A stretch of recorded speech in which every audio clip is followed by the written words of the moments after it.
નમસ્કાર મિત્રો, ફરી એક નવા બ્લોગમાં તમારું સ્વાગત છે। તો આજે આપણે મધમાખીને ચારવા માટે આવ્યા છીએ। તો બ્લોગની અંદર બન્યા રહેજો, તમને જણાવું છું આમાં કેવી રીતે અમે મધમાખીને ચારવા માટે જઈએ છીએ। આમ તો આપણે ઘેટા બકરાને ચારવા જતા હોય એવી રીતે આ માખીને બી ચારવા જવું પડશે।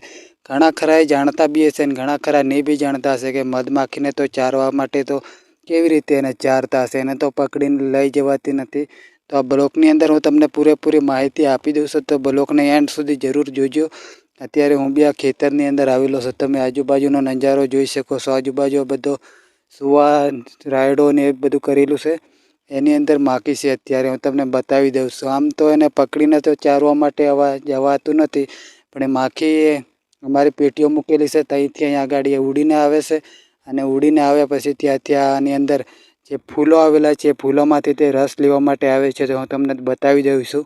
આ બધા રાયડાના ફૂલો છે, આ ફૂલોમાંથી પછી માખી છે તે ફૂલો ઉપર આવીને બેસે ને પછી અહીંયાથી બધો રસ હોય તે માખી લઈ જઈને તે પેટીઓની અંદર બધો ભેગો કરે છે, અને ત્યારે તે મધ બનવા લાગે છે।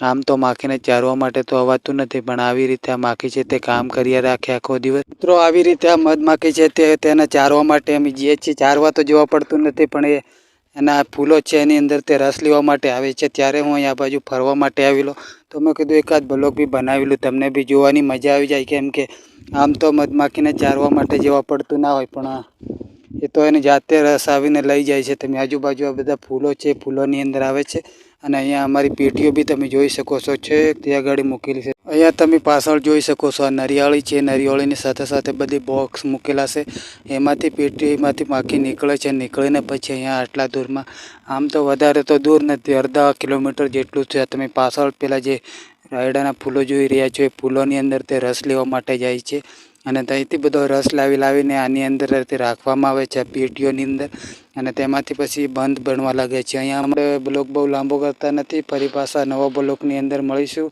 અને બ્લોગ વિડીયો ગમ્યો હોય તો લાઈક કરીને નવા ગુજરાતી બ્લોગ જોવા માટે ચેનલને સબસ્ક્રાઈબ કરી લેજો, તેથી તમને સૌથી પહેલાં નોટિફિકેશન મળી શકશે।